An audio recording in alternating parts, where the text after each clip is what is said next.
It was still quite light out of doors, but inside, with the curtains drawn and the smoldering fire sending out a dim, uncertain glow, the room was full of deep shadows. Brantain sat in one of these shadows. It had overtaken him, and he did not mind. The obscurity lent him courage to keep his eyes fastened as ardently as he liked upon the girl who sat in the firelight. She was very handsome, with a certain fine, rich coloring that belongs to the healthy brune type.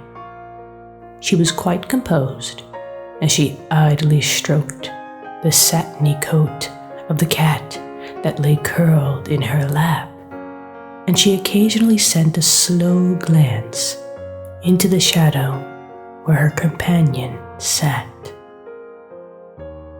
They were talking low of indifferent things which plainly were not the things that occupied their thoughts.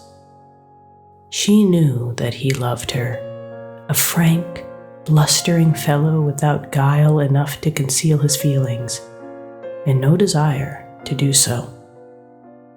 For 2 weeks past, he had sought her society eagerly and persistently. She was confidently waiting for him to declare himself, and she meant to accept him. The rather insignificant and unattractive Brantain was enormously rich, and she liked and required the entourage which wealth could give her. During one of the pauses between their talk of the last tea and the next reception, the door opened and a young man entered whom Brantain knew quite well. The girl turned her face toward him. A stride or two brought him to her side, and bending over her chair, before she could suspect his intention, for she did not realize that he had not seen her visitor, he pressed an ardent, lingering kiss upon her lips. Brantain slowly arose.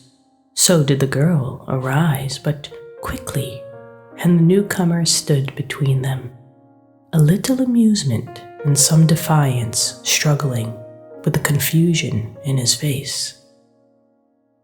I believe," stammered Brantain, "I see that I have stayed too long. I had no idea. That is, I must wish you goodbye." He was clutching his hat with both hands and probably did not perceive that she was extending her hand to him. Her presence of mind had not completely deserted her, but she could not have trusted herself to speak. "Hang me if I saw him sitting there, Natty. I know it's deuced awkward for you, but I hope you'll forgive me this once, this very first break. Why? What's the matter?" "Don't touch me. Don't come near me," she returned angrily. "What do you mean by entering the house without ringing?" "I come in with your brother, as I often do," he answered coldly, in self-justification. "We came in the side way. He went upstairs, and I came in here hoping to find you. The explanation is simple enough and ought to satisfy you that the misadventure was unavoidable. But do say that you forgive me, Nathalie," he entreated, softening. "Forgive you? You don't know what you're talking about. Let me pass. It depends upon a good deal whether I ever forgive you." At that next reception, which she and Brantain had been talking about, she approached the young man with a delicious frankness of manner when she saw him there. "Will you let me speak to you a moment or two, Mr. Brantain?" she asked with an engaging but perturbed smile. He seemed extremely unhappy, but when she took his arm and walked away with him, seeking a retired corner, a ray of hope mingled with the almost comical misery of his expression. She was apparently very outspoken. "Perhaps I should not have sought this interview, Mr. Brantain, but, I have been very uncomfortable, almost miserable since that little encounter the other afternoon.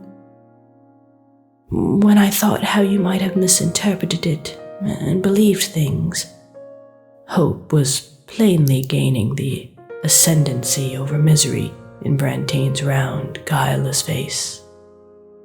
Of course, I know it's nothing to you, but for my own sake, I do want you to understand that Mr. Harvy is an intimate friend of long standing.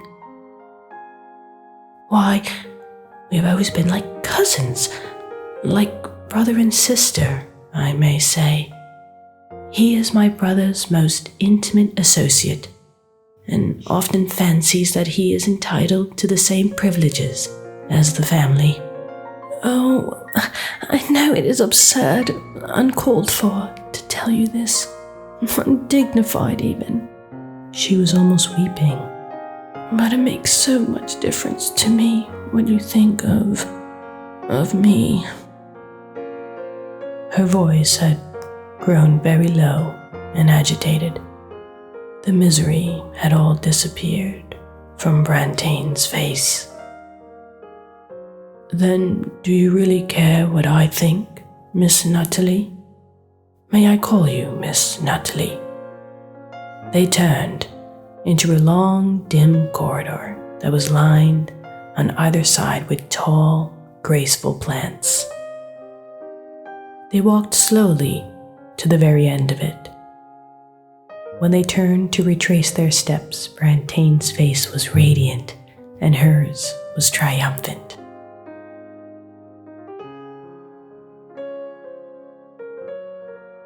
Harvy was among the guests at the wedding, and he sought her out in a rare moment when she stood alone. "Your husband," he said, smiling, "has sent me over to kiss you." A quick blush suffused her face and round, polished throat. "I suppose it's natural for a man to feel and act generously on an occasion of this kind.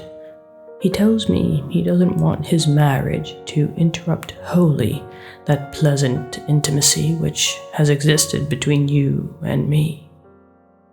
I don't know what you've been telling him," with an insolent smile, "but he has sent me here to kiss you." She felt like a chess player who, by the clever handling of his pieces, sees the game taking the course intended. Her eyes were bright and tender with a smile as they glanced up into his, and her lips looked hungry for the kiss which they invited. "But, you know," he went on quietly, "I didn't tell him so. It would have seemed ungrateful, but I can tell you, I've stopped kissing women. It's dangerous." Well, she had Brantain and his million left. A person can't have everything in this world, and it was a little unreasonable of her to expect it.